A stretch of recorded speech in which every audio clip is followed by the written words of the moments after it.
Во Кочани ништо не е како пред 16 март. Тажно е, се чувствува болката. Животот продолжува со работните обврски, но трагедијата не се заборава. Вели Марко Димитриев од Сапорт Кочани. Тој во интервју за Радио Слободна Европа посочи дека кочанџани бараат правда и одговорност. Потребна е брза и навремена реакција како на почетокот, така и сега. Алармира дека условите во Кочанската болница за третман на 50 деца не се задоволителни. Не можеш ти да се фокусираш на други работи, кога знаеш дека на некој му е многу потребна помош и дека тие деца има деца што доаѓаат и што викат на мене ми кажа една година нема да излезам на сонце. Ние тука не можеме да останеме равнодушни. Нашата примерна цел е да им помогнеме на сите деца. Прво беше да ги вратиме сите укочени, живи и здрави. Сега, откако поголем дел, уште има надвор што се лекуваат, нели, се вратени да им помогнеме што подобри услови да имат и побрзо да закрепнат. Сакаме да се истера до крај правдата и верувам дека Кочани нема да застане додека не се истера правдата до крај. Од Кочанската болница се обратиле до Сапорт Кочани со цел заеднички да се најде начин за помош на децата. Зборевме со луѓе од Холандија, од Германија, од Бугарија за изработка на компресивна облека.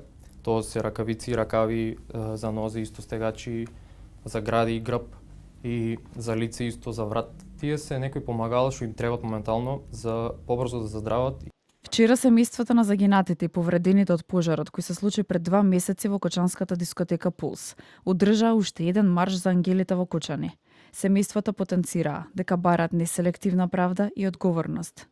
Додека пак пред неколку дена екс-министерот за економија Кришник Бектеши и поранешната државна секретарка во Министерството за економија Размена Чекич Дуровиќ, мерката притвор им беше замената со мерка куќен притвор. Основниот суд во Кочани разгледува 18 предлози за продолжување на мерка притвор и куќен притвор, а во моментов 12 лица се во притвор, 18 во куќен притвор, а на 14 лица им се определени мерки на предпазливост. И во тек е истрагата на јавното обвинителство за гонење организиран криминал и корупција против 7 полициски службеници.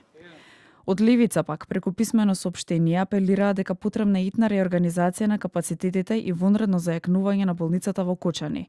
И на ниво на централна власт, неопходно е да се функционира стручен тим кој на дневно ниво ќе ги следи состојбите во Кочанската болница. Премиерот Христијан Мицкоски денеска најави средба со семејствата на настраданите. Оваа трагедија не сме да се злоупотребува. И сите кои имаат своја вина, која придонела да се случи ваква трагедија, мора да одговараат. Системот мора да се менува и да има правда.